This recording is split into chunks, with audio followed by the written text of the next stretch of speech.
On nous dit que le noyau de la Terre est une sphère d'un rayon de 1370 km, soi-disant située à 6000 km vers le centre.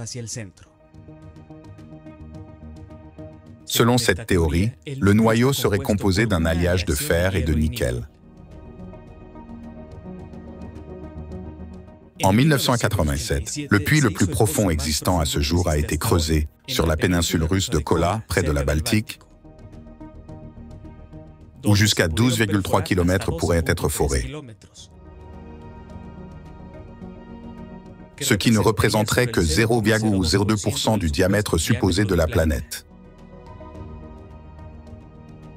Les Soviétiques prirent presque 20 ans pour percer cette distance.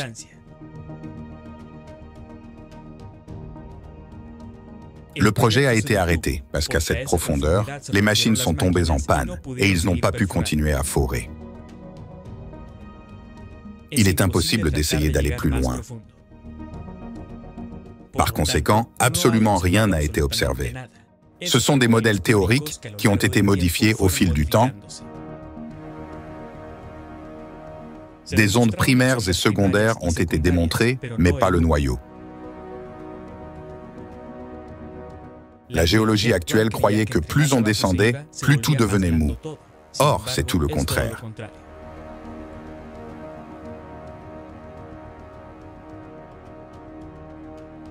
Alors d'où vient cette croyance? Celui qui a commencé tout cela était Athanasius Kircher, prêtre jésuite qui publia Monde souterrain en 1665, un grand traité sur ce que l'auteur appelle les géocosmes.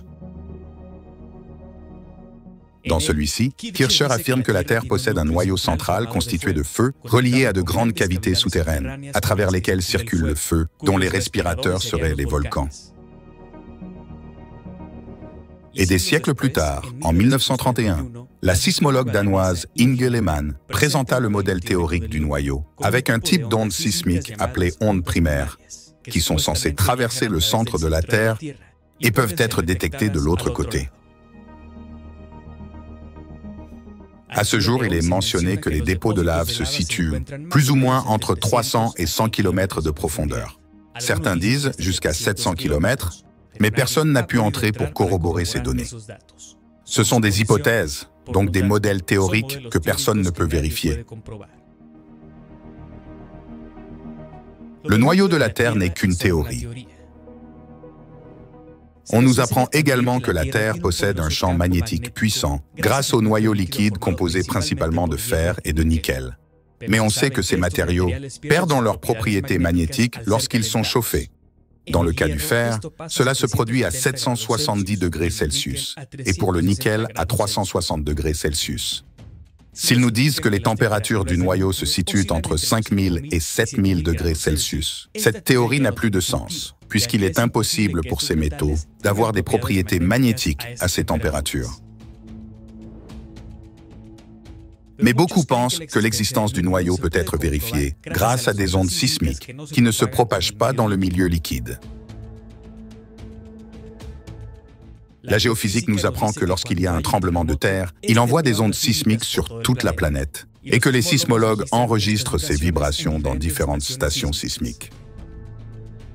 Dès les débuts de la sismologie, les chercheurs se sont rendus compte que certaines vibrations étaient perdues. On s'attendait à ce que des ondes secondaires se manifesteraient de l'autre côté de la Terre, mais elles ne sont pas apparues.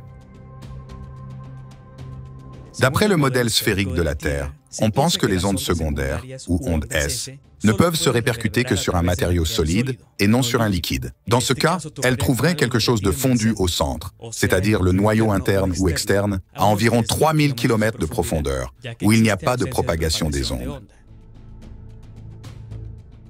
Certaines ondes P pourraient y arriver, mais leur voyage serait ralenti par le changement de la structure interne et les ondes S ne pourraient jamais passer. C'est ce qu'on appelle la zone d'ombre sismique. Ensuite, les zones d'ombre sismique confirment-elles la sphéricité de la Terre en démontrant son noyau? Cela peut être mentionné comme une preuve irréfutable, mais voyons pourquoi, une fois de plus, nous en venons à accepter comme vérité des idées basées sur des hypothèses dont les prémices n'ont pas été confirmées et sont loin de l'être. Un fait essentiel est qu'il n'existe aucune vérification des ondes sismiques à une profondeur supérieure à 700 km, qui serait la limite du manteau supérieur. En fait, le tremblement de terre des Fidji du 6 septembre 2018 s'est produit à la plus grande profondeur d'un séisme avéré, soit 669 km. Plus de 90% des séismes sont enregistrés à moins de 100 km de profondeur et très peu se produisent jusqu'à 300 km de profondeur et encore moins jusqu'à 700 km ou plus précisément jusqu'à 670 km qui semble être une limite infranchissable. Les ondes ont un comportement irrégulier jusqu'à cette profondeur, et alors elles se comporteraient de forme plus douce, mais il n'y a aucun type d'enregistrement. C'est encore une fois une idée de comportement imaginaire dépendant d'hypothèses. En l'occurrence, l'existence d'un noyau terrestre, nécessaire à la théorie de la sphéricité de la Terre, ce qui est vérifiable par de nombreuses stations sismologiques dans le monde, c'est la portée superficielle qu'ont les ondes. Même si le séisme s'est produit en profondeur et que ces ondes et leur enregistrement étape par étape, c'est-à-dire en vérifiant par ordre de temps leur arrivée à chaque station, n'ont besoin d'aucune sphéricité de la Terre, puisqu'elles fonctionnent parfaitement dans un plan.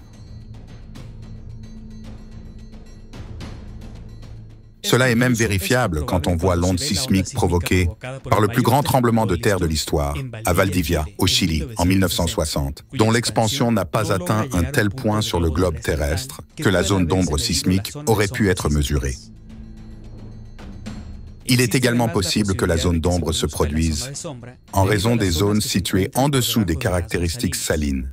On les appelle également zones d'ombre, car la vitesse élevée du sel plie et emprisonne l'énergie, de sorte que la qualité des données sismiques sous le sel est généralement médiocre, à moins qu'un traitement sismique spécial ne soit effectué.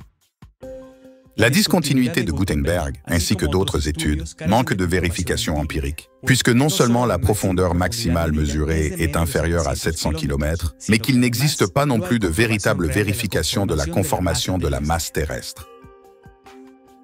Eh bien, comme nous l'avons vu au début, le plus profond que nous connaissions du sous-sol se situe à un peu plus de 12 km, ce qui conduit à l'ignorance que nous avons de la surface de la Terre. Le comportement des tsunamis, en outre, est très similaire au comportement des ondes sismiques, et ils ont tendance à toujours se diriger vers la surface une fois le mouvement déclenché.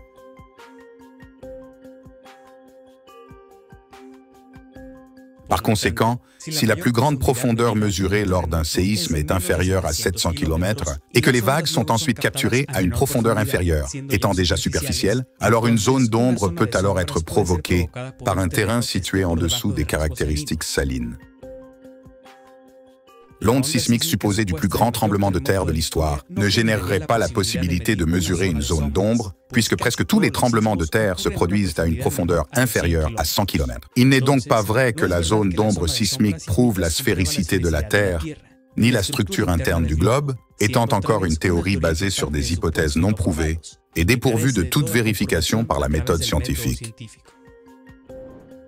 Ce comportement des ondes sismiques qui tendent à se diriger vers la surface, quelle que soit la profondeur de l'épicentre sismique, et à partir de là suivre le parcours de surface, correspond plus à un voyage le long d'une surface plane plutôt que sphérique. En fait, il a été observé que, comme les ondes partent dans toutes les directions, une fois le tremblement de terre survenu, lorsqu'elles entament un voyage vers les profondeurs de la Terre, il y a un rebond qui change leur direction, vers la surface. Ceci est attribué à un détour par les manteaux ou le noyau terrestre. Mais sans vérification de celui-ci, cela pourrait être dû à toute autre raison.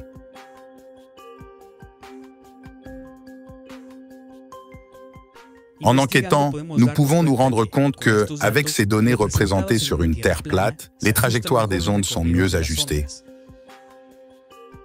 Il est donc nécessaire de réaliser des simulations numériques pour développer un modèle expliquant pourquoi les ondes sont déviées, pourquoi la zone d'ombre sismique peut naître, quelle est la relation avec le champ magnétique central terrestre, et voir ce qui se passe sous la Terre sur une surface plane. Merci à Sébastien Loé pour sa collaboration sur le thème de la zone d'ombre sismique pour cette vidéo. Que penses-tu de ce sujet? Si te gustó el video, suscríbete a Nov, compártelo y no te pierdas los futuros videoreportajes.